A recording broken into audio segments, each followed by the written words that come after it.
Welcome back to my YouTube channel PSRCS tutorials. ಇವತ್ತಿನ ಒಂದು ವಿಡಿಯೋದಲ್ಲಿ ಎಲ್ಲರೂ ನೀವು ಕೇಳಿದ ಹಾಗೆ ಚಾಪ್ಟರ್ ವೈಸ್ ಇಂಪಾರ್ಟೆಂಟ್ ಕ್ವೆಶನ್ಸ್ಗಳನ್ನ ಕೊಡಿ ಅಥವಾ ಚಾಪ್ಟರ್ ವೈಸ್ ಇಂಪಾರ್ಟೆಂಟ್ ಕ್ವೆಶನ್ಸ್ಗಳನ್ನ ತಿಳಿಸ್ಕೊಡಿ ಅಂತ ಕೇಳಿದ್ರಿ. ಸೊ ಅದೇ ರೀತಿ ಎಲ್ಲ chapter wise blueprint according to the blueprint ನಾನು ಚಾಪ್ಟರ್ ವೈಸ್ ಕೆಲವೊಂದು ಶಾರ್ಟ್ ಲಿಸ್ಟ್ ಮಾಡಿದ್ದೀನಿ ಕ್ವೆಶನ್ಸ್ಗಳನ್ನು. ಸೊ ಒನ್ ಬೈ ಒನ್ ನೋಡ್ತಾ ಹೋಗೋಣ. ನಂಬರ್ 1 ಎಕ್ಸೆಪ್ಷನ್ ಹ್ಯಾಂಡ್ಲಿಂಗಲ್ಲಿ ಬ್ಲೂ ಪ್ರಿಂಟ್ ಬಂದು MCQ ಇಂದ ಒಂದು ಕ್ವೆಶನ್ ಬರುತ್ತೆ, ಫಿಲ್ ಇನ್ ದ ಬ್ಲ್ಯಾಂಕ್ಸಿಂದ ಒಂದು ಕ್ವೆಶನು, ಅದೇ ರೀತಿ 3 ಮಾರ್ಕ್ಸ್ ಮೇನಿಂದ ಒಂದು ಕ್ವೆಶನ್ ಬರ್ತಾ ಇದೆ. ಸೊ ನಾನಿಲ್ಲಿ 3 ಮಾರ್ಕ್ಸಿಂದ ಮಾತ್ರ ಕ್ವೆಶನ್ಸ್ಗಳನ್ನು ಲಿಸ್ಟ್ ಕೊಟ್ಟಿದ್ದೀನಿ. So let us see what are the questions we are going to list in this chapter. First question, what is errors, explain any 2 types of errors ಆಗಿರ್ಬೋದು. Define exception, explain syntax errors and zero division error. Third one, mention and explain any 3 built-in exceptions. Fourth one, define user-defined exception, give its syntax and example. Fifth one, explain assert statement with its syntax and example. 6, what is a rise statement, write its syntax with example.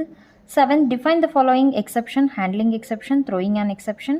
ಆ ಮೂರನ್ನು ಕೂಡ ನೀವು define ಮಾಡಬೇಕಾಗತ್ತೆ. 3 ಕ್ವೆಶನಿಗೆ 1 marks ಅಂದರು, 3 ಕ್ವೆಶನಿಂದ 3 marks ಆಯಿತು. Explain catching exception, catchy exception. Then write about try except else clause with example. Then 10th, explain the clause with always executed regardless of whether an exception occur or not. So ಅಥವಾ explain finally clause ಅನ್ನೋದಕ್ಕೆ indirect ಆಗಿ ಈ ರೀತಿ question ಅವರು ಕೇಳಿದ್ದಾರೆ. So ಇದಿಷ್ಟು ಕೂಡ 3 marks question ಆಗಿತ್ತು ಚಾಪ್ಟರ್ 1ಇಂದು. ಬಟ್ 2 ಫೈಲ್ ಹ್ಯಾಂಡ್ಲಿಂಗ್ ಬಂದು ಇದರಲ್ಲಿ ಬ್ಲೂ ಪ್ರಿಂಟ್ MCQ ಇಂದ 1 ಕ್ವೆಶನು, ಫಿಲ್ ಇನ್ ದ ಬ್ಲ್ಯಾಂಕ್ಸಿಂದ 1 ಕ್ವೆಶನು, ಅದೇ ರೀತಿ 3 ಮಾರ್ಕ್ಸಿಂದ 1 ಕ್ವೆಶನ್ ಬರ್ತಾ ಇದೆ. ಸೊ 3 ಮಾರ್ಕ್ಸ್ ಕ್ವೆಶನ್ಸಲ್ಲಿ ಯಾವೆಲ್ಲ ರೀತಿ ಕ್ವೆಶನ್ಸ್ಗಳನ್ನು ಕೇಳ್ಬೋದು ಅಂದರೆ, define file, explain the types of file ಆಗಿರ್ಬೋದು. ಎರಡನೇದು, right the difference between text file and binary file ಆಗಿರ್ಬೋದು. ಮೂರನೇದು, explain binary file in brief, explain text file in detail, explain the different file access modes or what is opening file, give its syntax and example, explain the concept of serialization and deserialization, write the difference between load function and dump function, and ಅದೇ ರೀತಿ compare pickling and ಅನ್ಪಿಕ್ಲಿಂಗ್ ಅಂತ ಕೂಡ ಕೇಳಿದ್ದಾರೆ. So ಈ ರೀತಿ ಕ್ವೆಶನ್ಸ್ಗಳನ್ನು ನೀವು expect ಮಾಡ್ಬೋದು ಅಂತ ಹೇಳಿ ಹೇಳ್ತಾ ಇದ್ದೀನಿ. ಚಾಪ್ಟರ್ ನಂಬರ್ 3 ಬಂದು ಸ್ಟ್ಯಾಕ್. ಈ ಒಂದು ಸ್ಟ್ಯಾಕ್ ಚಾಪ್ಟ್ರಿಂದ ಯಾವೆಲ್ಲ ರೀತಿ ಕ್ವೆಶನ್ಸ್ಗಳು ಬರ್ತಾ ಇದೆ ಅಂದರೆ, MCQ ಇಂದ 1 ಕ್ವೆಶನು, 2 ಮಾರ್ಕ್ಸಿಂದ 1 ಕ್ವೆಶನು, 5 ಮಾರ್ಕ್ಸಿಂದ 1 ಕ್ವೆಶನ್ ಬರ್ತಾ ಇದೆ. 2 ಮಾರ್ಕ್ಸಿಂದ ಯಾವೆಲ್ಲ ರೀತಿ ಕ್ವೆಶನ್ಸ್ಗಳು ಬರ್ತಾ ಇದೆ ಅಂದರೆ, first example, first question will be define stack, mention the pointer of it ಅಂತ ಕೇಳ್ಬೋದು. So list the fundamental operators of stack ಅಂತ ಕೇಳ್ಬೋದು. Compare push and pop operation of stack. What is prefix and postfix expression ಅಂತ ಕೇಳ್ಬೋದು. With appropriate syntax push operation on stack using Python ಅಂತ ಕೇಳ್ಬೋದು. Write implementation of stack in Python to check whether the stack is empty or not. ಅದೇ ರೀತಿ mention the real life applications of stack ಅಂತ ಹೇಳಿ ಕೇಳ್ಬೋದು. ಈ stack ಚಾಪ್ಟ್ರಲ್ಲೇ 5 marks ಕ್ವೆಶನ್ಸ್ಗಳನ್ನು ಯಾವ ರೀತಿ ಕೇಳ್ಬೋದು ಅಂದರೆ, ಮೆನ್ಷನ್ ದ ಡಿಫ್ರೆಂಟ್ ಅಪ್ಲಿಕೇಶನ್ಸು ತುಂಬಾ important. It may be real life ಆಗಿರ್ಬೋದು ಅಥವಾ ಪ್ರೋಗ್ರಾಮಿಂಗ್ ಆಗಿರ್ಬೋದು. ನೆಕ್ಸ್ಟ್ ಅದೇ ರೀತಿ what is stack, explain the different operations performed ಅಂತ ಕೇಳ್ಬೋದು. ಅದೇ ರೀತಿ ಕನ್ವರ್ಷನ್ಸನ್ನು ಅಂದರೆ ಇನ್ಫಿಕ್ಸಲ್ಲಿ ಕೊಟ್ಟಿರ್ತಾರೆ, ಅದನ್ನು ಪೋಸ್ಟ್ ಫಿಕ್ಸಿಗೆ ಕನ್ವರ್ಟ್ ಮಾಡೋದಾಗಿರ್ಬೋದು. ಇನ್ನು ನೆಕ್ಸ್ಟು ಎವಲ್ಯೂಷನ್ ಕೊಟ್ಟಿದ್ದಾರೆ, ಅಂದರೆ ಒಂದು ಪೋಸ್ಟ್ ಫಿಕ್ಸ್ ಎಕ್ಸ್ಪ್ರೆಷನ್ನ ಕೊಟ್ಟಿರ್ತಾರೆ, ಅದನ್ನು ನೀವು ವ್ಯಾಲ್ಯೂಸನ್ನು ಸಿಂಪ್ಲಿಫೈ ಮಾಡಿ ಆನ್ಸರ್ನ ತೆಗೆಯುವಂಥದ್ದಾಗಿರ್ಬೋದು. ಅಥವಾ write the different infix, postfix, prefix expression with proper example for each. Explain ಮಾಡಬೇಕು ಡಿಫ್ರೆಂಟ್ ಎಕ್ಸ್ಪ್ರೆಷನ್ಸ್ಗಳನ್ನು ಅಂತ ಹೇಳಿ ಕೇಳ್ತಾರೆ. ಸೊ ಇದಿಷ್ಟು ಕೂಡ 5 ಮಾರ್ಕ್ಸಿಂದು ಕ್ವೆಶನ್ಸ್ಗಳು ಸ್ಟ್ಯಾಕ್ ಚಾಪ್ಟ್ರಿಂದ ಬರ್ತಾ ಇರೋದು. ಚಾಪ್ಟರ್ ಕ್ಯೂ ಇಂದ MCQ ಇಂದ 1 ಕ್ವೆಶನು, 2 ಮಾರ್ಕ್ಸಿಂದ 1 ಕ್ವೆಶನು, ಅದೇ ರೀತಿ 5 ಮಾರ್ಕ್ಸಿಂದ 1 ಕ್ವೆಶನ್ ಬರ್ತಾ ಇದೆ. 2 ಮಾರ್ಕ್ಸಿಂದ ಯಾವೆಲ್ಲ ಕ್ವೆಶನ್ಸ್ಗಳನ್ನ ಕೇಳ್ಬೋದು, ಯಾವ ರೀತಿ ಕ್ವೆಶನ್ಸ್ಗಳು ಅರೈಸ್ ಆಗುತ್ತೆ ಅಂದರೆ, define Q, mention the pointers of it, list the fundamental operators of Q, compare NQ and DQ operations of Q. What is DQ? Write the property followed by DQ with appropriate syntax. NQ operation on Q using Python. Compare Q and DQ ಕೇಳ್ಬೋದು. Mention the real life and ಸ್ಟ್ಯಾಕಲ್ಲಿ ನಾವು ಹೇಗೆ ನೋಡಿದ್ವು ಅದೇ ಥರ applications ಕೂಡ important. ಕ್ಯೂಅಲ್ಲೂ ಕೂಡ real life applications ಕೇಳ್ಬೋದು ಮತ್ತು ಪ್ರೋಗ್ರಾಮಿಂಗ್ ಅಪ್ಲಿಕೇಶನ್ಸ್ ಕೂಡ ಕೇಳ್ಬೋದು. ಎರಡನ್ನೂ ನೀವು ನೋಡ್ಕೋಬೇಕಾಗತ್ತೆ. ಇನ್ನು mention the operations performed on DQ. DQ operations ಕೂಡ ತುಂಬಾ ಇಂಪಾರ್ಟೆಂಟ್ ಇದೆ 2 ಮಾರ್ಕ್ಸಿಗೆ. ಯಾವ್ದ್ಯಾವುದು ಅಂತ ನೀವು ಮೆನ್ಷನ್ ಮಾಡೋಕ್ಕೆ ಕೇಳಿದಾಗ ಬರೀ ಮೆನ್ಷನ್ ಮಾಡಿದ್ರೆ ಸಾಕಾಗತ್ತೆ. ಈ ಯಾವೆಲ್ಲ 5 ಮಾರ್ಕ್ಸಿನ ಕ್ವೆಶನ್ಸ್ಗಳನ್ನು ನಾನು ಆಲ್ರೆಡಿ ಪಾಸಿಂಗ್ ಪ್ಯಾಕೇಜಲ್ಲಿ ಕೊಟ್ಟಿರುವಂಥ 5 ಮಾರ್ಕ್ಸಿನ ಕ್ವೆಶನ್ಸ್ಗಳನ್ನೇ ಇಲ್ಲೂ ಕೇಳಿದ್ದೀನಿ. ಸೊ ಯಾವೆಲ್ಲ ಕ್ವೆಶನ್ಸ್ಗಳ ರೈಸ್ ಆಗುತ್ತೆ ಅನ್ನೋದಾದರೆ, what is Q, explain the operations performed it, explain ಮಾಡಬೇಕು ಇಲ್ಲಿ ಆಪ್ರೇಷನ್ಸನ್ನು. 2 ಮಾರ್ಕ್ಸಲ್ಲಿ ಮೆನ್ಷನ್ ಮಾತ್ರ ಕೇಳ್ತಾರೆ, ಬಟ್ ಇಲ್ಲಿ ಎಕ್ಸ್ಪ್ಲೈನ್ ಕೂಡ ಕೇಳ್ತಾರೆ. Write the difference between queue and stack ಆಗಿರ್ಬೋದು, ಅಥವಾ comparison between queue and dequeue ಆಗಿರ್ಬೋದು. ಅದೇ ರೀತಿ ಡಿ ಕ್ಯೂವಿನ ಆಪ್ರೇಷನ್ಸ್ಗಳನ್ನು ಎಕ್ಸ್ಪ್ಲೈನ್ ಮಾಡಲಿಕ್ಕೆ ಡೆಫಿನಿಷನ್ಸ್ ವಿತ್ ಕೇಳಿದ್ದಾರೆ. Algorithm to check whether given string ಈ ಒಂದು ಕ್ವೆಶನ್ ಏನಪ್ಪ ಅಂತಂದರೆ, ಡಿ ಕ್ಯೂವನ್ನು ಯೂಸ್ ಮಾಡಿ ಮೇಡಮ್ ಅನ್ನೋ ಒಂದು ಸ್ಟ್ರಿಂಗನ್ನು ಪಾಪ್ ಮಾಡಿ ಮತ್ತು ಪುಷ್ ಮಾಡಿದಾಗ, ಅಥವಾ ಎನ್ ಕ್ಯೂ ಮತ್ತು ಡಿ ಕ್ಯೂ ಮಾಡಿದಾಗ ಹೀಗೆ ವರ್ಕ್ ಆಗುತ್ತೆ ಅಂತ ಕೇಳಿದ್ದಾರೆ. Mention the real life and programming applications of queue ಅಂತ 2 ಮಾರ್ಕ್ಸಿಗೂ ಕೇಳ್ಬೋದು. 2 ಮಾರ್ಕ್ಸಿಗೆ ಕೇಳಿದಾಗ ನೀವು 2 ಬರೆದ್ರೆ ಸಾಕಾಗುತ್ತೆ, ಬಟ್ 5 ಮಾರ್ಕ್ಸಿಗೆ ಕೇಳಿದಾಗ ಮಿನಿಮಮ್ 5 ಪಾಯಿಂಟ್ಸನ್ನು ನೀವು ಮೆನ್ಷನ್ ಮಾಡಬೇಕಾಗತ್ತೆ. ನಂಬರ್ 5 ಸಾರ್ಟಿಂಗಿಂದ MCQ ಇಂದ 2 ಕ್ವೆಶನ್ ಬರ್ತಾ ಇದೆ. 3 ಮಾರ್ಕ್ಸಿಂದ 1 ಕ್ವೆಶನು, 5 ಮಾರ್ಕ್ಸಿಂದ 1 ಕ್ವೆಶನ್ ಬರ್ತಾ ಇದೆ. ಸೊ ಇಲ್ಲಿ 3 ಮಾರ್ಕ್ಸಿನ ಕ್ವೆಶನ್ಸ್ ಯಾವ್ಯಾವ ರೀತಿ ಕೇಳ್ತಾರೆ ಅಂದರೆ, define sorting, mention any 2 types of sorting ಕೇಳ್ಬೋದು. Write a bubble sort algorithm to sort list in ascending order. ಅಲ್ಗಾರಿದಮ್ಸ್ಗಳನ್ನು ಕೂಡ 3 ಮಾರ್ಕ್ಸಿಗೆ ಕೇಳ್ಬೋದು, ಅಥವಾ 5 ಮಾರ್ಕ್ಸಿಗೆ ಕೂಡ ಕೇಳ್ಬೋದು. ಇಲ್ಲಿ ಅಲ್ಗಾರಿದಮ್ಸ್ನ 3 ಮಾರ್ಕ್ಸಿಗೆ ಕೇಳುವಂಥ ಚಾನ್ಸಸ್ ಜಾಸ್ತಿ ಇದೆ. ಇನ್ನು define constant time algorithm, linear time algorithm ಮತ್ತು ಕ್ವಾಡ್ರಾಟಿಕ್ ಟೈಮ್ ಅಲ್ಗಾರಿದಮ್ ಅಂಥೇಳಿ ಡೆಫಿನಿಷನ್ಸ್ಗಳನ್ನ ನೀವು ಬರೀಬೇಕಾಗತ್ತೆ. ಇನ್ನು what is the basic principle behind bubble sort ಅಂತ ಕೇಳಿದ್ದಾರೆ. ಇಲ್ಲಿ ನಾನು ಶಾರ್ಟ್ ಲಿಸ್ಟ್ ಮಾಡಿರೋದ್ರಲ್ಲಿ ಬಬಲ್ ಸಾರ್ಟ್ ಅಂತ ಕೇಳಿದ್ದಾರೆ, ಬಟ್ ಅಲ್ಲಿ ನಾವು ನೆಕ್ಸ್ಟ್ ಎಕ್ಸಾಮಲ್ಲಿ ಸೇಮ್ ಕ್ವೆಶನು ಬಬಲ್ ಸಾರ್ಟ್ ಬದಲು ಸೆಲೆಕ್ಷನ್ ಸಾರ್ಟ್ ಕೇಳ್ಬೋದು, ಅಥವಾ ಇನ್ಸರ್ಷನ್ ಸಾರ್ಟ್ ಕೇಳ್ಬೋದು. ಸೊ ನೀವು 3 ಓದ್ಕೊಳ್ಳಿ. How selection sort algorithm works to arrange the elements in ascending to descending order. Same question ಮೇಲೆ 4ನೇ ಕ್ವೆಶನು 5ನೇ ಕ್ವೆಶನ್ ಸೇಮು ಇದೆ, ಬಟ್ ಕೇಳೋವಂಥ ವೇ ಏನಿದೆ, ರೆಪ್ರೆಸೆಂಟೇಷನ್ ಆಫ್ ಕ್ವೆಶನು ಅದು ಸ್ವಲ್ಪ ಡಿಫ್ರೆಂಟ್ ಇದೆ. ಸೊ ನೀವು ಯಾವುದಕ್ಕೂ ಕೂಡ 3 ಆನ್ಸರ್ಸನ್ನು ನೀವು ಓದ್ಕೋಬೇಕಾಗತ್ತೆ. ಸ್ಟಾರ್ಟಿಂಗ್ ಚಾಪ್ಟ್ರಲ್ಲಿ 5 ಮಾರ್ಕ್ಸಿನ ಕ್ವೆಶನ್ಸ್ ಅಂದರೆ problematic, bubble sort, selection sort ಮತ್ತು ಇನ್ಸರ್ಷನ್ ಸಾರ್ಟಿಂದು ಪ್ರಾಬ್ಲಮ್ಸ್ಗಳನ್ನು ನೀವು ಸಾಲ್ವ್ ಮಾಡಬೇಕು. ಅದನ್ನು ಬಿಟ್ಟರೆ ಅಲ್ಗಾರಿದಮ್ಸನ್ನು ಕೇಳ್ಬೋದು. ಅದನ್ನು ಬಿಟ್ಟರೆ ಟೈಮ್ ಕಾಂಪ್ಲೆಕ್ಸಿಟಿ ಆಫ್ ಅಲ್ಗಾರಿದಮ್ ಬ್ರೀಫಾಗಿ ಎಕ್ಸ್ಪ್ಲೈನ್ ಮಾಡಿ ಅಂತ ಹೇಳಿ ಕೇಳ್ಬೋದು. ಸೊ ಇದಿಷ್ಟು ಕೂಡ ಇಂಪಾರ್ಟೆಂಟ್ ಕ್ವೆಶನ್ಸು. ಎಕ್ಸಾಮ್ಸಿಗೆ ಪಾಸಿಂಗ್ ಪಾಯಿಂಟ್ ಆಫ್ ವ್ಯೂ ಕೂಡ ತುಂಬಾ ಇಂಪಾರ್ಟೆಂಟು. ದಯವಿಟ್ಟು ಈ ಚಾಪ್ಟರ್ನ ಸ್ಕಿಪ್ ಮಾಡದೆ ಓದಿ. 6 ಬಂದು ಸರ್ಚಿಂಗ್ ಚಾಪ್ಟ್ರಲ್ಲೂ ಕೂಡ 2 ಮಾರ್ಕ್ಸಿಂದು 1 ಕ್ವೆಶನ್ ಬರ್ತಾ ಇದೆ, 3 ಮಾರ್ಕ್ಸಿಂದ 1 ಕ್ವೆಶನು, ಅದೇ ರೀತಿ 5 ಮಾರ್ಕ್ಸಿಂದ 1 ಕ್ವೆಶನ್ ಬರ್ತಾ ಇದೆ. ಹಾಗಾದರೆ 2 ಮಾರ್ಕ್ಸಲ್ಲಿ ಯಾವೆಲ್ಲ ರೀತಿ ಕ್ವೆಶನ್ಸ್ಗಳನ್ನು ಕೇಳ್ಬೋದು ಅನ್ನೋದಾದರೆ, define searching, list the types of searching, what is collision situation, collision resolution in hashing, define the term hashing ಮತ್ತು ಪರ್ಫೆಕ್ಟ್ ಹ್ಯಾಶ್ನ ಡಿಫೈನ್ ಮಾಡಬೇಕು. ಅಪ್ಲಿಕೇಶನ್ಸ್ ಆಫ್ ಬೈನರಿ ಸರ್ಚ್ ಕೇಳ್ಬೋದು. What is search by hash, give it syntax ಅಂತ ಕೇಳ್ಬೋದು. Mention the time complexity of linear and binary search algorithm ಅಂತ ಕೂಡ ಕೇಳ್ಬೋದು. So ಇದಿಷ್ಟು ಕೂಡ 2 ಮಾರ್ಕ್ಸಿನ ಕೆಲವೊಂದು ಇಂಪಾರ್ಟೆಂಟ್ ಕ್ವೆಶನ್ಸ್ ಆಗಿರುತ್ತೆ. ಕ್ವೆಶನ್ಸು ಸರ್ಚಿಂಗ್ ಚಾಪ್ಟ್ರಲ್ಲೇ mention the types of searching ಅಂತ ಕೇಳ್ಬೋದು. Define linear search, binary search ಮತ್ತು ಸರ್ಚ್ ಬೈ ಹ್ಯಾಶ್ ಅಂತ ಕೇಳ್ಬೋದು. Right the difference between linear and binary search ಅಂತ ಕೇಳ್ಬೋದು. Mention the advantages of using hash table ಅಂತ ಕೇಳ್ಬೋದು. Right the time complexity for the given below ಅಂತ ಕೇಳ್ಬೋದು. ಅಂದರೆ ಟೈಮ್ ಕಾಂಪ್ಲೆಕ್ಸಿಟಿ ಏನು ಕೆಳಗಡೆ ಕೊಟ್ಟಿದ್ದಾರೆ ಅದರದ್ದು ಟೈಮ್ ಕಾಂಪ್ಲೆಕ್ಸಿಟಿ ಏನು ಅಂತ ಹೇಳಬೇಕು. ಅದು ಲೀನಿಯರ್, ಬೈನರಿ ಮತ್ತು ಸರ್ಚ್ ಬೈ ಹ್ಯಾಶಿಂದ ಟೈಮ್ ಕಾಂಪ್ಲೆಕ್ಸಿಟಿ ಯಾವ್ದು ಅಂತ ನಾವು ಮೆನ್ಷನ್ ಮಾಡಬೇಕಾಗತ್ತೆ. ಸೊ ಎಕ್ಸ್ಪೆಕ್ಟೆಡ್ ಕ್ವೆಶನ್ಸ್ ಯಾವುದಪ್ಪ ಈ ಚಾಪ್ಟರಲ್ಲಿ ಅಂತ ಅಂದರೆ, write an algorithm for linear ಸರ್ಚಿಗೆ ಅಲ್ಗಾರಿದಮ್ ಮತ್ತು ಬೈನರಿ ಸರ್ಚ್ ಅಲ್ಗಾರಿದಮನ್ನು ಕೇಳ್ಬೋದು. ಅದನ್ನು ಬಿಟ್ಟರೆ ಪ್ರಾಬ್ಲಮ್ ಫಾರ್ ಲೀನಿಯರ್ ಸರ್ಚ್ ಮತ್ತು ಪ್ರಾಬ್ಲಮ್ ಫಾರ್ ಬೈನರಿ ಸರ್ಚ್ ಮೆಥಡನ್ನು ಕೂಡ ಕೇಳ್ಬೋದು ಅಂತ ಹೇಳಿ ಹೇಳ್ತಾ ಇದ್ದಾರೆ. ಸೊ ಇಲ್ಲಿ ಬೈನರಿ ಸರ್ಚ್ ಮತ್ತು ಲೀನಿಯರ್ ಸರ್ಚಿಗೆ ವ್ಯಾಲ್ಯೂಸ್ಗಳನ್ನು ಅವ್ರೇನಾದರೂ ಹಿಂದೆ ಮುಂದೆ ಅಂದರೆ ಅನ್ಆರ್ಡರ್ ಆಗಿ ಕೊಟ್ಟಿದ್ರೆ, ನೀವು ಬೈನರಿ ಸರ್ಚಿಗೆ ಕಂಪಲ್ಸರಿ ಆರ್ಡರ್ನ ಮಾಡಿಕೊಂಡು ನೀವು ಸರ್ಚಿಂಗನ್ನು ಮಾಡಬೇಕಾಗತ್ತೆ. ಬಟ್ ಲೀನಿಯರ್ ಸರ್ಚ್ ಹೇಗಿದ್ರೂ ಕೂಡ ಸರ್ಚ್ ಮಾಡ್ಬೋದು. ಬಟ್ ಬೈನರಿ ಸರ್ಚಿಗೆ ನಾವು ನೋಡ್ಕೋಬೇಕು, ಸಾರ್ಟೆಡ್ ಇದೆಯಾ ಅನ್ಸಾರ್ಟೆಡ್ ಇದೆಯಾ ಅಂತ ನೋಡಿಕೊಂಡು ನಾವು ವ್ಯಾಲ್ಯೂಸನ್ನು ಸಾಲ್ವ್ ಮಾಡಬೇಕಾಗತ್ತೆ.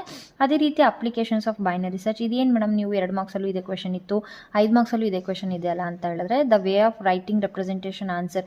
2 ಮಾರ್ಕ್ಸಿಗೆ ಕೇಳಿದಾಗ ಎಷ್ಟು ಬರೀಬೇಕು, 5 ಮಾರ್ಕ್ಸಿಗೆ ಕೇಳಿದಾಗ ಎಷ್ಟು ಬರೀಬೇಕು ಅಂತ ವೇಟೇಜ್ ಗೊತ್ತಿರುತ್ತೆ ನಿಮಗೆ, ಅಷ್ಟನ್ನು ನೀವು ಬರೀಬೇಕು. 5 ಮಾರ್ಕ್ಸಿಗೆ ಕೇಳಿದಾಗ 5 ಪಾಯಿಂಟ್ಸನ್ನು ಬರೆದ್ರೆ ಮೆನ್ಷನ್ ಮಾಡಿದ್ರೆ ಸಾಕಾಗುತ್ತೆ. ಅದೇ ರೀತಿ 2 ಮಾರ್ಕ್ಸಿಗೆ ಕೇಳಿದಾಗ ಅಟ್ಲೀಸ್ಟ್ 2 or 3 ಪಾಯಿಂಟ್ಸ್ ಅಂತೂ ಮಿನಿಮಮ್ ಇರಲೇಬೇಕಾಗತ್ತೆ. ಸೊ ಅದನ್ನು ನೀವು ನೋಡ್ಕೊಳ್ಳಿ. 7 ಅಂಡರ್ಸ್ಟ್ಯಾಂಡಿಂಗ್ ಡೇಟಾ, ಇದು ಕೂಡ ತುಂಬಾ ಇಂಪಾರ್ಟೆಂಟ್ ಚಾಪ್ಟರು. ಸೊ ಈ ಚಾಪ್ಟ್ರಿಂದ ಒಂದೇ ಕ್ವೆಶನು 5 ಮಾರ್ಕ್ಸಿಂದ ಹಾರ್ಟ್ಸ್ ಪಾರ್ಟಲ್ಲಿ ಬರ್ತಾ ಇದೆ. ಇದರಲ್ಲಿ ಏನಪ್ಪ ಅಂದರೆ, ಒಂದು ಪ್ರಾಬ್ಲಮೆಟಿಕ್ ಕೇಳ್ತಾರೆ, ಮೀನ್, ಮೀಡಿಯನ್, ಮೋಡ್, ರೇಂಜ್ ಮತ್ತು ಸ್ಟ್ಯಾಂಡರ್ಡ್ ಡಿವಿಯೇಷನ್ನ ಫೈಂಡ್ ಔಟ್ ಮಾಡಲಿಕ್ಕೆ. ಇದರಲ್ಲಿ ಎಲ್ಲದನ್ನೂ ಕೇಳ್ತಾರೆ ಅಂತ ಅಲ್ಲ, ಅವ್ರು ಯಾವುದಾದ್ರೂ 2 ಕೇಳ್ಬೋದು ಅಥವಾ ಯಾವುದಾದ್ರೂ 3 ಕೇಳ್ಬೋದು. ಬಟ್ ನೀವು ಎಲ್ಲದನ್ನೂ ಕಲಿತಾಗ ಯಾವುದಾದ್ರೂ ಕೇಳಿದ್ರು ಕೂಡ ನೀವು ಆನ್ಸರ್ ಮಾಡ್ತೀರಾ. ಹಾಗಾಗಿ ನಾನು ಇಲ್ಲಿ ಎಲ್ಲದನ್ನೂ ಮೆನ್ಷನ್ ಮಾಡಿದ್ದೀನಿ. ಇನ್ನು ಅದನ್ನು ಬಿಟ್ಟರೆ definitions of mean, median, mode, range ಮತ್ತು ಸ್ಟ್ಯಾಂಡರ್ಡ್ ಡಿವಿಯೇಷನ್ನ ಕೇಳ್ಬೋದು. ಅದನ್ನು ಬಿಟ್ಟರೆ ಇನ್ನು data processing cycle in detail ಅಂತ ಅಂತೇಳಿ ಕೇಳ್ಬೋದು. ಇನ್ನು ಈ ಮೂರನ್ನು ಬಿಟ್ಟರೆ ಟೈಪ್ಸ್ ಆಫ್ ಡೇಟಾ ಇದೆ, ಸ್ಟ್ರಕ್ಚರ್ಡ್, ಅನ್ಸ್ಟ್ರಕ್ಚರ್ಡ್, ಸೆಮಿ ಸ್ಟ್ರಕ್ಚರ್ಡ್ ಅಂತೇಳಿ, ಅದನ್ನು ಕೂಡ ಕೇಳ್ಬೋದು. ಸೊ ಮೇಜರಾಗಿ ಮಾಡೆಲ್ ಪೇಪರ್ಸ್ಗಳಲ್ಲಿ ಆಲ್ಮೋಸ್ಟ್ ಪ್ರಾಬ್ಲಮೆಟಿಕ್ಕೇ ಕೇಳಿದ್ದಾರೆ. ಅದನ್ನು ಬಿಟ್ಟರೆ ಇಂಪಾರ್ಟೆಂಟ್ ಯಾವುದಪ್ಪ ಅಂದರೆ ಇದಾಗಿರುತ್ತೆ. ನಂಬರ್ 8 ಬಂದು ಡೇಟಾಬೇಸ್ ಕಾನ್ಸೆಪ್ಟ್ಸು. ಡೇಟಾಬೇಸ್ ಕಾನ್ಸೆಪ್ಟ್ಸಲ್ಲಿ ಯಾವೆಲ್ಲ ರೀತಿ ಕ್ವೆಶನ್ಸ್ಗಳ ರೈಸ್ ಆಗುತ್ತೆ ಅಂದರೆ MCQ ಇಂದ 1 ಕ್ವೆಶನು, ಫಿಲ್ ಇನ್ ದ ಬ್ಲ್ಯಾಂಕ್ಸಿಂದ 1 ಕ್ವೆಶನು, 2 ಮಾರ್ಕ್ಸ್ ಮತ್ತು 3 ಮಾರ್ಕ್ಸಿಂದ 1 ಕ್ವೆಶನು ಮತ್ತು 5 ಮಾರ್ಕ್ಸಿಂದ 1 ಕ್ವೆಶನ್. 2 ಮಾರ್ಕ್ಸಲ್ಲಿ ಯಾವೆಲ್ಲ ರೀತಿ ಕ್ವೆಶನ್ಸ್ಗಳನ್ನು ಕೇಳ್ಬೋದು? Right the rules which are imposed on attribute of the relation. ಒಂದು ರಿಲೇಷನಲ್ಲಿ ಆಟ್ರಿಬ್ಯೂಟ್ಸ್ಗಳನ್ನು ಬರ್ಕೊಳ್ಳುವಾಗ ಯಾವೆಲ್ಲ ರೂಲ್ಸನ್ನು ಫಾಲೋ ಮಾಡಬೇಕು ಅಂತ ಕೇಳಿರ್ಬೋದು. List any 2 uses of database real life ಅಪ್ಲಿಕೇಶನ್ಸನ್ನು ಕೇಳ್ಬೋದು. ಅದೇ ರೀತಿ DBMS ಅಂದರೆ ಏನು, ಅದಕ್ಕೆ ಯಾವ ರೀತಿ ಸಾಫ್ಟ್ವೇರ್ಗಳನ್ನು ಬಳಸ್ತೀವಿ ಅಂತ ಕೇಳ್ಬೋದು. ಅದೇ ರೀತಿ ಅಡ್ವಾಂಟೇಜಸ್ ಆಫ್ ಫೈಲ್ ಸಿಸ್ಟಮ್ ಅಂತ ಕೂಡ ಕೇಳ್ಬೋದು. ಸೊ ಇವೆಲ್ಲವೂ ಕೂಡ ಎಕ್ಸ್ಪೆಕ್ಟೆಡ್ ಅಥವಾ ಒಂದು ಇಂಪಾರ್ಟೆಂಟ್ ಕ್ವೆಶನ್ಸ್ ಆಫ್ 2 ಮಾರ್ಕ್ಸ್ ಅಂತ ಕೂಡ ಹೇಳ್ತಾ ಇದ್ದೀನಿ. 3 ಮಾರ್ಕ್ಸ್ ಮತ್ತು 5 ಮಾರ್ಕ್ಸ್ ಕ್ವೆಶನ್ಸು ಇಲ್ಲಿ ಒಟ್ಟಿಗೆ ಮಾಡಿದ್ದೀನಿ. ಯಾಕೆ ಅಂತ ಹೇಳಿದ್ರೆ ಇಲ್ಲಿ ಟರ್ಮ್ಸ್ಗಳು ಬರುತ್ತೆ ಮತ್ತು ಫಾಲೋಯಿಂಗ್ ಟರ್ಮ್ ಡೆಫಿನೇಷನ್ಸ್ಗಳಲ್ಲಿ 5 ಇದೆ. 5ನ ಕೇಳಿದ್ರೆ 5 ಮಾರ್ಕ್ಸಿಗೆ ಕೇಳ್ತಾರೆ, 3ನ ಕೇಳಿದ್ರೆ 3 ಮಾರ್ಕ್ಸಿಗೆ ಕೇಳ್ತಾರೆ. ಹಾಗಾಗಿ ಎರಡನ್ನೂ ಕೂಡ ಮರ್ಜ್ ಮಾಡಿ 3 and 5 ಮಾರ್ಕ್ಸ್ ಕ್ವೆಶನ್ಸ್ ಅಂತೇಳಿ ತೆಗೆದಿದ್ದೀನಿ. ಫಸ್ಟ್ ಒನ್ ಬಂದು mention and explain the limitations of file system of database ಅಂತ ಕೇಳ್ತಾರೆ, ಅಥವಾ list the advantages of file system, explain the applications of database in real life, difference between file system and DBMS ಅಂತ ಕೇಳ್ಬೋದು. ಅದೇ ರೀತಿ define the following ಅಂತೇಳಿ ಟರ್ಮ್ಸ್ಗಳನ್ನು ಕೊಟ್ಟಿದ್ದಾರೆ ಇಲ್ಲಿ. Database schema, data constant, metadata, data dictionary, database instance ಅಥವಾ query ಅಂತೇಳಿ. ಇನ್ನು ಅದೇ ರೀತಿ list the types of data model ಅಂತ ಕೇಳಿದ್ದಾರೆ. In the define the following terms attribute, domain, tuple, degree, cardinality ಅಂತ ಕೇಳಿದ್ದಾರೆ. Mention explain the types of keys ಅಂತ ಕೇಳಿದ್ದಾರೆ. Write a brief note on database management system. So ನಾನು ಆಗಲೇ ಹೇಳ್ದಂಗೆ 5 ಮಾರ್ಕ್ಸಿಗೆ ಕೆಲವೊಂದು ಕ್ವೆಶನ್ಸ್ಗಳು 3 ಮಾರ್ಕ್ಸಿಗೆ ಕೇಳೋಕ್ಕಾಗಲ್ಲ, ಬಟ್ 5 ಮಾರ್ಕ್ಸಿನ ಕ್ವೆಶನ್ಸ್ಗಳನ್ನು 3 ಮಾರ್ಕ್ಸಿಗೆ ಕೇಳ್ಬೋದು. ಜಸ್ಟ್ ಲೈಕ್ ಫಾಲೋಯಿಂಗ್ ಟರ್ಮ್ಸ್ ಆಗಿರ್ಬೋದು, ಅಥವಾ primary keys, types of keys ಇದೆಯಲ್ಲ, ಆ ಟೈಪ್ಸ್ ಆಫ್ ಕೀಸಲ್ಲಿ 5 ಎಕ್ಸ್ಪ್ಲೈನ್ ಮಾಡಬೇಕು ಅಂದರೆ ಅದು 5 ಮಾರ್ಕ್ಸಿಗಿರುತ್ತೆ, ಅಥವಾ ಯಾವ ಎಕ್ಸ್ಪ್ಲೈನ್ ಮಾಡಿ ಅನ್ನಂತೀರ ಅದು 3 ಮಾರ್ಕ್ಸಿಗಿರುತ್ತೆ. ಹಾಗಾಗಿ ಎರಡನ್ನೂ ಕೂಡ ಮ್ಯಾಚ್ ಮಾಡಿ ಒಂದೇ ಇದರಲ್ಲಿ ಕ್ವೆಶನ್ಸ್ಗಳನ್ನು ತೆಗೆದಿದ್ದೀನಿ. 9 ಸ್ಟ್ರಕ್ಚರ್ಡ್ ಕ್ವೈರಿ ಲ್ಯಾಂಗ್ವೇಜು. ಈ ಸ್ಟ್ರಕ್ಚರ್ಡ್ ಕ್ವೈರಿ ಲ್ಯಾಂಗ್ವೇಜ್ಗೆ SQL ಚಾಪ್ಟರ್ ಅಂತ ಕೂಡ ಕರಿತೀವಿ. ಈ SQL ಚಾಪ್ಟ್ರಲ್ಲಿ ಏನಪ್ಪ ಅಂದರೆ MCQ ಇಂದ 3 ಕ್ವೆಶನು, ಫಿಲ್ ಇನ್ ದ ಬ್ಲ್ಯಾಂಕ್ಸಿಂದ 2 ಕ್ವೆಶನು, 2 ಮಾರ್ಕ್ಸಿಂದ 1 ಕ್ವೆಶನು, 3 ಮಾರ್ಕ್ಸಿಂದ 1 ಕ್ವೆಶನು, ಅದೇ ರೀತಿ 5 ಮಾರ್ಕ್ಸಿಂದ 1 ಕ್ವೆಶನ್ ಕೂಡ ಬರ್ತದೆ. ವೇಟೇಜ್ ಆಫ್ ದ ಚಾಪ್ಟರ್ ತುಂಬಾ ಜಾಸ್ತಿ ಇದೆ, ಸೊ ಈ ಸ್ಕಿಪ್ ಮಾಡದೆ ಓದಿ. 2 ಮಾರ್ಕ್ಸ್ ಕ್ವೆಶನ್ಸಲ್ಲಿ ಯಾವೆಲ್ಲ ರೀತಿ ಕ್ವೆಶನ್ಸ್ಗಳನ್ನ ಕೇಳ್ಬೋದು ಅಂದರೆ, give the difference between char and varchar data types in SQL, why delete statement is used for write it syntax, describe in-string function in MySQL, why we use a drop statement, give it syntax, compare drop and delete statement, what is SQL, give any 2 softwares related to SQL. ಅದೇ ರೀತಿ mention the properties of SQL, what is data types of SQL, mention any 2 data types of SQL, mention the commands found in a data definition language and list the DML commands ಅಂತ ಕೇಳಿದ್ದಾರೆ. ಇನ್ನು continuation ಕೂಡ ಇದೆ ಪಾರ್ಟಲ್ಲಿ. ಏನಂತ ಅಂದರೆ 11th question ಬಂದು write the syntax and example for insert command, mention the single row functions, mention the multiple row functions, list any 2 string functions, list the operations on relation in SQL. ಇನ್ನು ಇದಿಷ್ಟು ಕೂಡ 2 marks questions ಆಗಿತ್ತು. ಯಾವ ಚಾಪ್ಟರ್ದು? SQL ಚಾಪ್ಟರಿಂದು.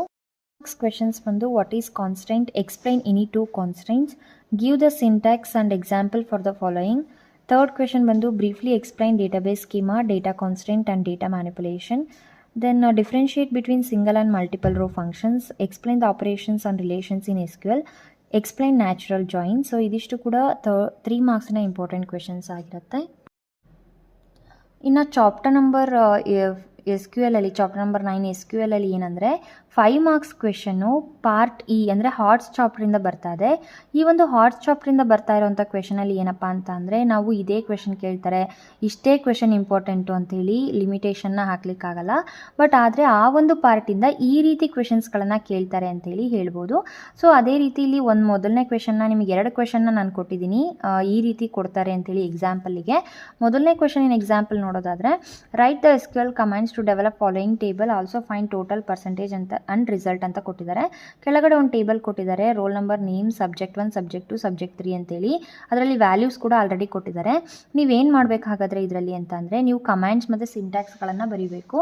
ಕ್ವಶನಲ್ಲೇ ಕೇಳಿದ್ದಾರೆ develop the following table. Develop ಅಂತ ಅಂದರೆ create ಅಂತ ಕೊಟ್ಟಿರುವಂಥ ಡೀಟೇಲ್ಸನ್ನು ಬಳಸ್ಕೊಂಡು ಟೇಬಲ್ನ ಕ್ರಿಯೇಟ್ ಮಾಡಬೇಕು. ಕ್ರಿಯೇಟ್ ಮಾಡಿದ್ಮೇಲೆ ವ್ಯಾಲ್ಯೂಸ್ ಕೂಡ ಅವರೇ ಕೊಟ್ಟಿದ್ದಾರೆ, ಆ ವ್ಯಾಲ್ಯೂಸ್ಗಳನ್ನ ಇನ್ಸರ್ಟ್ ಮಾಡಬೇಕು. ಮಾಡಿದ್ಮೇಲೆ ನೀವೇನನ್ನು ಫೈಂಡ್ ಔಟ್ ಮಾಡಬೇಕು ಅಂದರೆ ಟೋಟಲ್ ಪರ್ಸೆಂಟೇಜ್ ಮತ್ತು ರಿಸಲ್ಟನ್ನು ಫೈಂಡ್ ಔಟ್ ಮಾಡಬೇಕು. ಟೋಟಲ್ ಪರ್ಸೆಂಟೇಜ್ ರಿಸಲ್ಟಲ್ಲಿ ಟೇಬಲ್ನ ನೀವು ಗಮನಿಸಿ, ಅಲ್ಲಿ ಸಬ್ಜೆಕ್ಟ್ 3 ಮಾತ್ರ ಕ್ಲೋಸ್ ಆಗಿದೆ.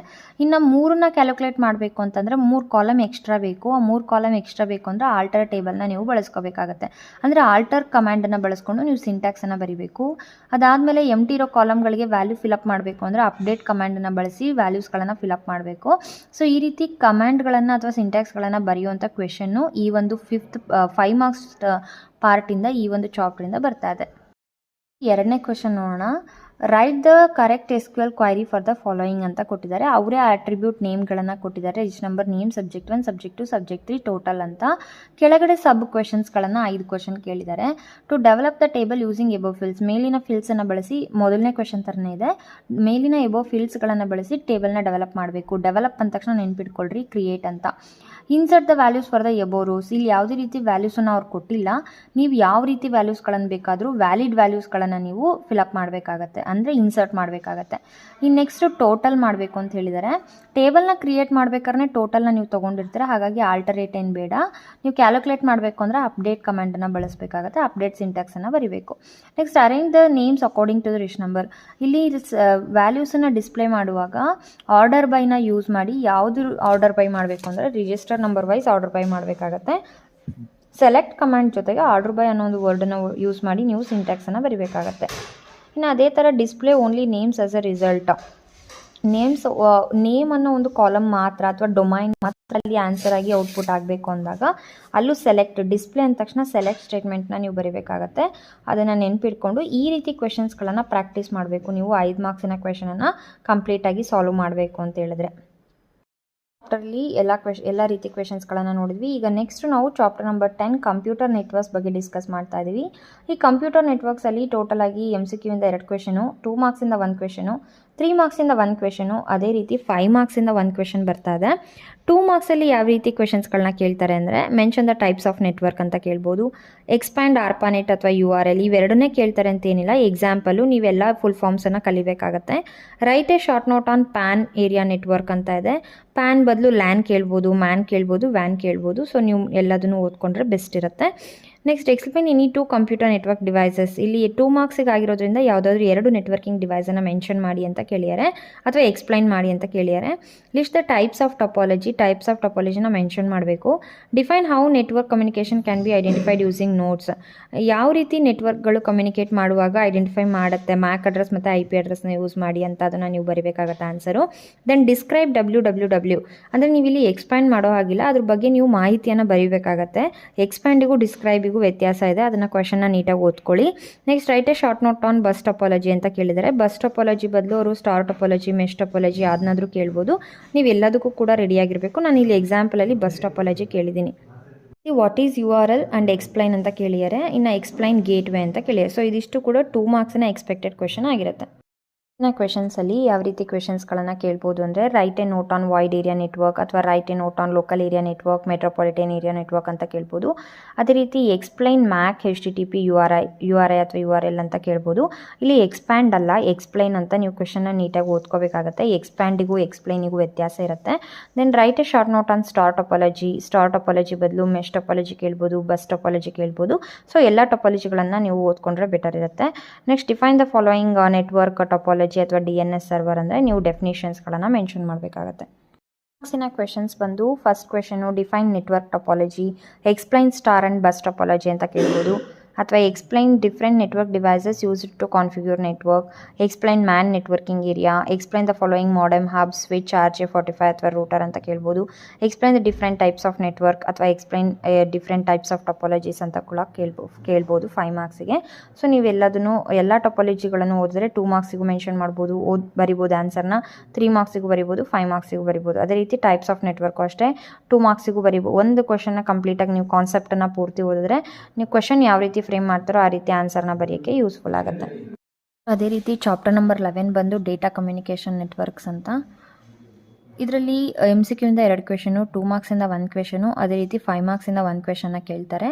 2 ಮಾರ್ಕ್ಸಿಂದ ಯಾವೆಲ್ಲ ರೀತಿ ಕ್ವೆಶನ್ಸ್ಗಳನ್ನು ರೈಸ್ ಮಾಡ್ಬೋದು ಅಂದರೆ define data and communication, mention the different types of switching techniques, explain point to point protocol, list the components of data communication, define bandwidth, mention the measuring unit of it, Then what is simplex communication mode? Give example. What is half duplex communication mode? Give example. What is full duplex communication mode? Give example ಅಂತ ಕೇಳ್ತಾರೆ. ಅಥವಾ write a short note on infrared waves. Infrared ವೇವ್ಸಲ್ಲಿ ಯಾವ ರೀತಿ waves ಆದರೂ ಕೇಳ್ಬೋದು. ನಾನು ಇಲ್ಲಿ ಜಸ್ಟ್ ಎಕ್ಸಾಂಪಲ್ ಇನ್ಫ್ರಾರೆಡ್ ವೇವ್ಸ್ ಕೇಳಿದ್ದೀನಿ. ಅಲ್ಲಿ ಮೈಕ್ರೋವೇವ್ಸ್ ಕೇಳ್ಬೋದು ಅಥವಾ ರೇಡಿಯೋ ವೇವ್ಸ್ ಕೇಳ್ಬೋದು. List the types of protocol ಅಂತ ಕೂಡ ಕೇಳ್ಬೋದು. ಮಾರ್ಕ್ಸ್ ಕ್ವೆಶನ್ಸ್ ಬಂದು write the properties of radio waves. What are the 3 categories of wired media? Explain any 2. What is transmission media? Explain the types of it. Explain the different components of data communication. Brief about switching techniques ಅಥವಾ brief about wireless transmission media ಅಂತ ಕೇಳ್ಬೋದು. Explain about Bluetooth technology ಅಂತ ಕೇಳ್ತಾರೆ. Explain the 5Gs of mobile telecommunication ಅಂದರೆ 5 ಜನರೇಷನ್ಸನ್ನು ನೀವು explain ಮಾಡಬೇಕಾಗತ್ತೆ. Describe the types of protocol ಅಂತ ಹೇಳಿ ಈ ರೀತಿ ಕ್ವೆಶನ್ಸ್ಗಳನ್ನು ನೀವು ಎಕ್ಸ್ಪೆಕ್ಟ್ ಮಾಡ್ಬೋದು 5 ಮಾರ್ಕ್ಸಿಗೆ. ಚಾಪ್ಟರ್ ನಂಬರ್ 12 ಸೆಕ್ಯೂರಿಟಿ ಆಸ್ಪೆಕ್ಟ್ಸಿಂದ ಯಾವೆಲ್ಲ ರೀತಿ ಕ್ವೆಶನ್ಸ್ಗಳು ಬರುತ್ತೆ ಅಂದರೆ MCQ ಇಂದ 1 ಕ್ವೆಶನು, 5 ಮಾರ್ಕ್ಸಿಂದ 1 ಕ್ವೆಶನ್ನ ಎಕ್ಸ್ಪೆಕ್ಟ್ ಮಾಡ್ಬೋದು. ಸೊ 5 ಮಾರ್ಕ್ಸಿಂದ ಯಾವೆಲ್ಲ ರೀತಿ ಕ್ವೆಶನ್ಸ್ಗಳು ರೈಸ್ ಆಗುತ್ತೆ ಅಂದರೆ explain the methods of malware identification use by antivirus ಅಂತ ಕೇಳ್ಬೋದು. List and explain the different types of network security threats ಅಂತ ಕೇಳ್ಬೋದು. ಅದೇ ರೀತಿ explain key loggers in details ಅಂತ ಡೀಟೇಲ್ ಆಗಿ ಬರೀರಿ ಅಂತ ಕೇಳ್ಬೋದು. ಎಕ್ಸ್ಪ್ಲೈನ್ ದ ಫಾಲೋಯಿಂಗ್ ಅಂತೇಳಿ virus, worms, ransomware, spyware, adware ಅನ್ನೋ ಮಾಲ್ವೇರ್ಗಳ ಬಗ್ಗೆ ಕೇಳ್ಬೋದು. ಅದೇ ರೀತಿ list the symptoms of infecting malware ಕೇಳ್ಬೋದು. List the preventive measures against malware ಕೇಳ್ಬೋದು. ಅದೇ ರೀತಿ explain the concept of hackers and crackers ಅಂತ ಕೂಡ ಕೇಳ್ಬೋದು. ಸೊ ಇದಿಷ್ಟು ಕ್ವೆಶನ್ಸ್ಗಳು 5 ಮಾರ್ಕ್ಸಲ್ಲಿ ನಾವು ಎಕ್ಸ್ಪೆಕ್ಟನ್ನು ಮಾಡ್ಬೋದು. ಇಷ್ಟು ಆಗಿತ್ತು ಪ್ರತಿಯೊಂದು ಚಾಪ್ಟರ್ಗಳ ಇಂಪಾರ್ಟೆಂಟ್ ಕ್ವೆಶನ್ಸ್ಗಳು. ಸೊ ನೀವು ಕೇಳಿದಾಗ ಇಂಪಾರ್ಟೆಂಟ್ ಚಾಪ್ಟರ್ಸ್ಗಳ ಕ್ವೆಶನ್ಸ್ ಅಪ್ಲೋಡ್ ಮಾಡ್ತಾ ಇದ್ದೀನಿ. ಇನ್ನು ನೆಕ್ಸ್ಟ್ ಯಾವ ರೀತಿ ಕ್ವೆಶನ್ಸ್ಗಳು ಬೇಕು ಅಂತ ದಯವಿಟ್ಟು ಕಮೆಂಟ್ ಸೆಷನಲ್ಲಿ ತಿಳಿಸ್ಕೊಡಿ. ಅದೇ ರೀತಿ ವೀಡಿಯೋಸ್ಗಳನ್ನು ನೆಕ್ಸ್ಟ್ ಬರೋವಂಥ ಟೈಮಲ್ಲಿ ಅಪ್ಲೋಡ್ ಮಾಡೋಣ ಅಂತ ಹೇಳ್ತಾ, ಸೊ ಐ ಹೋಪ್ಫುಲಿ ನಿಮ್ಗೆಲ್ರಿಗೂ ಕೂಡ ಈ ಒಂದು ವಿಡಿಯೋ ಹೆಲ್ಪ್ಫುಲ್ ಆಗಿರುತ್ತೆ, ಈಸಿ ಆಗಿರುತ್ತೆ ಮತ್ತು ಯೂಸ್ಫುಲ್ ಆಗಿರುತ್ತೆ ಅಂತ ಭಾವಿಸ್ತಾ, ಸೊ ಎಲ್ಲರೂ ಕೂಡ ಎಕ್ಸಾಮ್ಸನ್ನು ಚೆನ್ನಾಗಿ ಮಾಡಿ. ನೆಕ್ಸ್ಟ್ ವೀಕಲ್ಲಿ ಪ್ರಿಪ್ರೇಟ್ರಿ ಕೂಡ ಬರ್ತಾ ಇದೆ. ಸೊ ಈ ಒಂದು ಎಲ್ಲ ಕ್ವೆಶನ್ಸ್ಗಳಿಗೂ ಆನ್ಸರ್ಸು ನನ್ನದೇ ಆದ ಯೂಟ್ಯೂಬ್ ಚಾನಲಲ್ಲಿ ಎಲ್ಲ ರೀತಿಯ ಎಲ್ಲ ಚಾಪ್ಟರ್ಗಳ ಯೂಟ್ಯೂಬ್ ವೀಡಿಯೋಸ್ಗಳು ಅವೈಲಬಲ್ ಇದೆ. ದಯವಿಟ್ಟು ಒಂದು ಸತಿ ಚೆಕ್ ಮಾಡಿ. ಆನ್ಸರ್ಸ್ ಯಾವ್ದಾದ್ರು ಗೊತ್ತಾಗಿಲ್ಲ ಅಂದರೆ ಕಮೆಂಟ್ ಮಾಡಿ ತಿಳಿಸಿ. ನೆಕ್ಸ್ಟ್ ಯಾವ ರೀತಿ ವೀಡಿಯೋಸ್ ಬೇಕು ಅಂತ ಕಮೆಂಟ್ ಮಾಡಿ ತಿಳಿಸಿ ಅಂತ ಹೇಳ್ತಾ, ಈ ಒಂದು ವಿಡಿಯೋ ಇಷ್ಟ ಆಗಿದ್ರೆ ಪ್ಲೀಸ್ ಒಂದು ಲೈಕ್ ಮಾಡಿ, ಕಮೆಂಟ್ ಮಾಡಿ, ಶೇರ್ ಮಾಡಿ, ಸಬ್ಸ್ಕ್ರೈಬ್ ಮಾಡಿ ಅಂತ ಹೇಳ್ತಾ ಥ್ಯಾಂಕ್ಸ್ ಫಾರ್ ವಾಚಿಂಗ್.